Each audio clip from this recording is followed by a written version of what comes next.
Baik, Assalamualaikum warahmatullahi wabarakatuh. Ini kami dari kelompok 5 ingin mempresentasikan proposal penelitian yang berjudul Kolaborasi Seni dan Ekonomi Kreatif dalam Pengembangan Produk Budaya Indonesia bagi Generasi Muda. Yang terhormat dosen pengampu Ibu Aam Amaningsi Jumhur PhD, selaku dosen mata kuliah Logika dan Penalaran Ilmiah. Di sini ada anggota kelompok 5 yaitu ada saya sendiri, Syifa, Gina, Hanifah, Naila, dan Fani. Yang pertama, pendahuluan. Ini akan dijelaskan oleh rekan saya. Penelitian kami dilatar belakangi oleh pentingnya pelestarian budaya Indonesia yang makin perlu dikemas secara kreatif supaya relevan untuk generasi muda. Sekarang ekonomi kreatif berkembang pesat dan ini bisa banget dikolaborasikan dengan seni untuk menghasilkan produk budaya yang bukan hanya dilestarikan, tapi juga punya nilai ekonomi. Jadi fokus kami adalah melihat bagaimana kolaborasi seni dan ekonomi kreatif ini bisa membantu mengembangkan produk budaya Indonesia supaya lebih diminati dan tetap hidup di masa yang sekarang.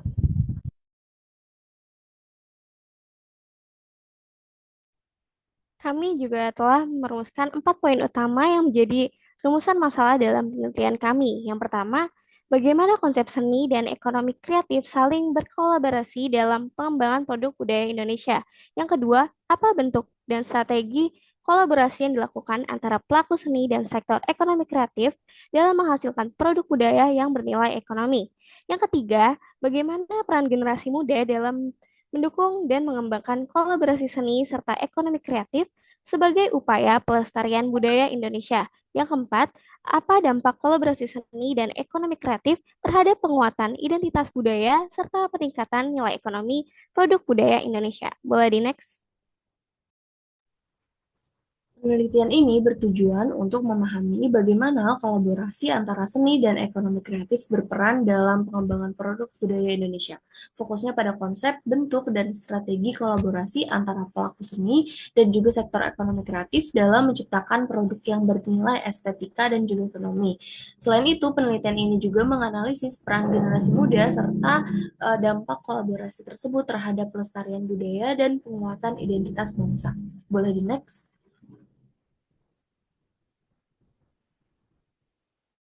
Nah, selanjutnya ada manfaat penelitian, ini diberikan sama dalam proses teoretis dan praktisnya.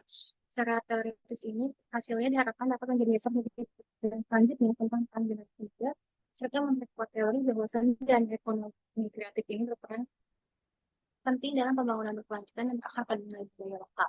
Lalu secara praktis ini dibagi menjadi 4 peranan tentang bagi pelaku seni dan ekonomi kreatif. Ini tujuannya memberikan gambaran penting kolaborasi untuk menciptakan produk budaya inovatif dan berjual nilai tinggi. Lalu untuk bagi generasi muda ini tujuannya mendorong partisipasi aktif dalam pelestarian budaya lewat kegiatan kreatif. Yang ketiga bagi pemerintah menjadi bahan pertimbangan dalam merancang kebijakan pengembangan ekonomi kreatif berbasis budaya. Dan yang terakhir bagi masyarakat. Suara aku kedengeran nggak ya? Ya, terdengar. Oke, selanjutnya ada bab 2 yaitu mengenai kajian pustaka dan landasan teori. Di sini yang pertama akan dibahas yaitu konsep seni dan budaya Indonesia, di mana seni dan budaya ini memiliki peran penting dalam membentuk identitas bangsa Indonesia. Nah, seni ini menjadi sarana ekspresi kreatif, sementara budaya mencerminkan nilai, tradisi, dan kebiasaan yang diwariskan turun-temurun.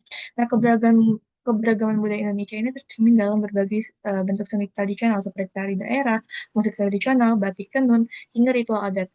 Nah, warisan ini terus berkembang mengikuti zaman, terutama dengan hadirnya media digital yang membuat budaya Indonesia semakin mudah dikenal secara luas. Contoh platformnya itu seperti TikTok menjadi sarana efektif untuk menampilkan tradisi dalam format kreatif yang mudah diterima oleh publik. Dengan demikian, seni ini tidak hanya berfungsi sebagai hiburan, tetapi juga sebagai alat pelestarian dan penguatan identitas bangsa di tengah arus globalisasi.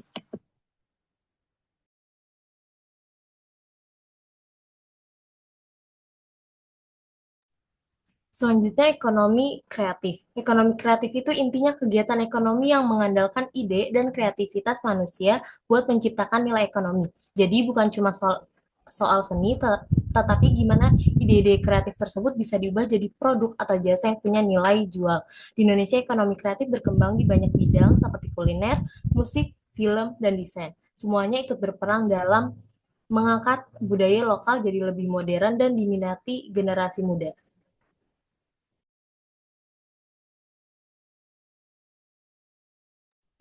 Lalu ada kolaborasi antara seni dan ekonomi kreatif. Kolaborasi antara seni dan ekonomi kreatif menjadi strategi penting dalam memperkuat daya saing budaya Indonesia di tengah arus globalisasi. Sinergi antara nilai estetika seni dan nilai ekonomi dari kreativitas melahirkan produk budaya yang bernilai seni sekaligus bernilai ekonomi. Kolaborasi ini melibatkan berbagai pihak seperti pelaku seni, wirausaha kreatif, dan masyarakat lokal yang bersama-sama menciptakan inovasi berbasis kearifan budaya. Nah, dampak kolaborasi ini terlihat nggak hanya pada peningkatan nilai ekonomi aja, tapi juga pada upaya pelestarian budaya. Jadi, kolaborasi antara pelaku seni dan pelaku ekonomi kreatif meningkatkan partisipasi masyarakat lokal, membuka peluang kerja baru, dan memperkuat citra budaya Indonesia secara global. Dan bentuk model kolaborasi seni serta ekonomi kreatif bisa dilihat dari praktik seperti pengembangan produk fashion berbasis kain tradisional, produksi konten digital bertema budaya, hingga penyelenggaraan festival seni yang melibatkan UMKM lokal. Contohnya yaitu kolaborasi desain kontemporer dengan batik yang memperluas jangkauan budaya Indonesia, terutama di kalangan generasi muda yang akrab dengan teknologi. Boleh di next? Generasi selanjutnya ada peran generasi muda dalam pengembangan budaya lokal. Generasi muda memiliki peran penting dalam menjaga dan mengembangkan budaya lokal melalui sektor ekonomi kreatif. Mereka tidak hanya menjadi pewaris budaya, tetapi juga agen perubahan yang mampu menggabungkan nilai tradisional dengan tren modern lewat karya seperti seni, kriya, fashion, dan juga konten digital.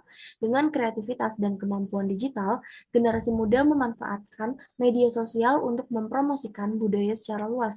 Meski menghadapi tantangan kayak keterbatasan modal dan juga pengaruh budaya luar, kolaborasi antara pelaku seni, ekonomi kreatif, dan juga generasi muda menjadi kunci dalam menciptakan budaya yang lestari sekaligus bernilai ekonomi.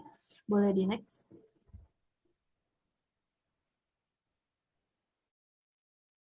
Selanjutnya ini ada penelitian terdahulu. Beberapa penelitian sebelumnya ini membahas pengembangan ekonomi kreatif berbasis seni dan budaya. Yang pertama adalah hasilnya dari tahun 2015.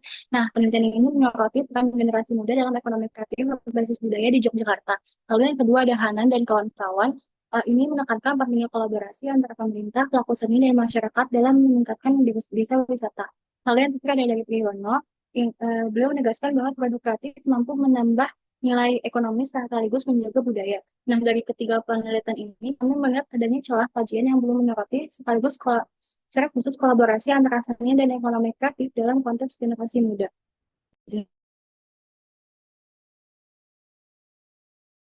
Selanjutnya pada bab 3 akan membahas metodologi penelitian. Nah, di mana kelompok kami ini menggunakan penelitian pendekatan kualitatif deskriptif untuk memahami peran seni dan budaya dalam mendorong kreativitas serta menjaga identitas generasi muda. Pendekatan ini dipilih karena mampu menggali makna dan pengalaman terkait pelestarian budaya melalui karya kreatif dan media digital. Data ini diperoleh dari literatur, jurnal, dan penelitian terdahulu. Lalu dianalisis secara deskriptif. Dengan cara ini, penelitian memberikan gambaran jelas mengenai hubungan seni, ekonomi kreatif, dan keberlanjutan budaya di Indonesia.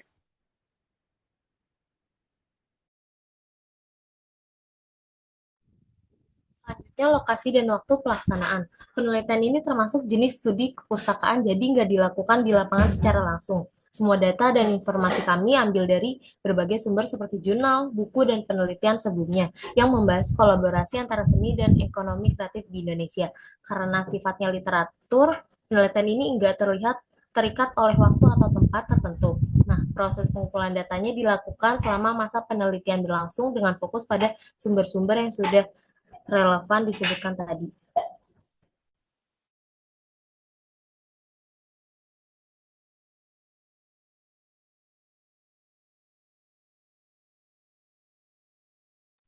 Oke, ada subjek atau objek penelitian. Jadi, subjek dalam penelitian ini adalah pelaku seni, pelaku ekonomi kreatif, serta generasi muda yang terlibat dalam kegiatan pengembangan dan promosi produk budaya Indonesia.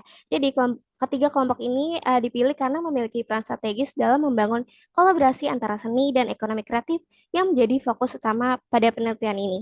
Dan objek penelitian ini adalah bentuk kolaborasi antara seni dan ekonomi kreatif dalam pengembangan produk budaya di Indonesia, khususnya yang dilakukan oleh generasi muda melalui aktivitas kreatif berbasis nilai-nilai budaya lokal. Boleh di next?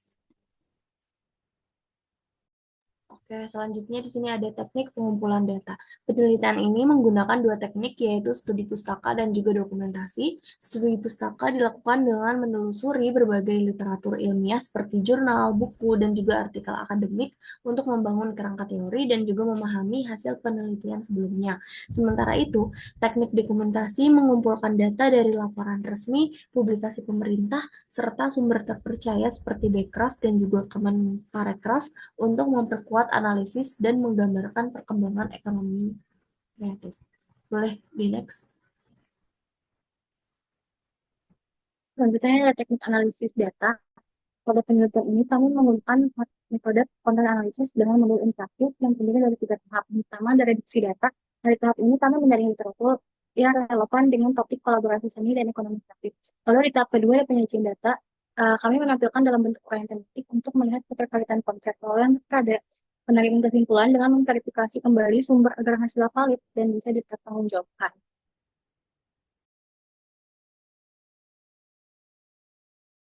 Baik, sekian dari kelompok 5. Terima kasih atas perhatian dan partisipasinya. Wassalamualaikum warahmatullahi wabarakatuh.